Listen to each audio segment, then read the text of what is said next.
अघोरी पूजा आणि जादूटोण्याच्या नावाखाली फसवणूक करणाऱ्या भोंदूबाबाच्या विरोधामध्ये गुन्हा दाखल करण्यात आलाय।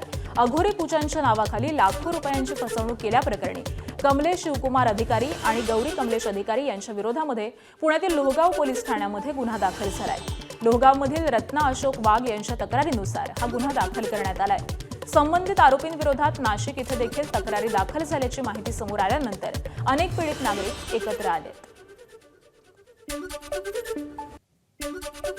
अंधश्रद्धा दाखवून मला त्यांनी माझ्याकडनं मला ते माझ्या राहत्या घरी आले आणि उज्जैनमध्ये 2 वेळा घेऊन गेले, नाशिकमध्ये 2 वेळा घेऊन 2-3 वेळा बोलवलं, जेजुरीमध्ये घेऊन गेले व कलकत्त्यालाही घेऊन गेले आणि अघोरी पूजा करून मला तसं फसवून आणि यांनी मला 3,90,000चा गंडा घातला आहे।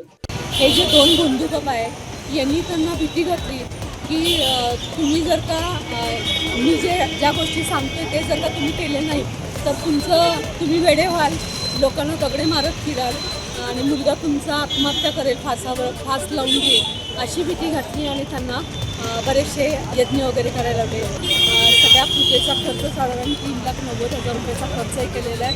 त्यांच्या मनामध्ये भीती निर्माण केली गेलेली आहे। पाठीमागच्या लोहगाव पोलीस स्टेशनमध्ये घेऊन आलो, सोबत मिलिंद देशमुख सर आहेत आणि आम्ही आज केस दाखल केलेली आहे। एबीपी माझा, उघडा डोळे बघा नीट।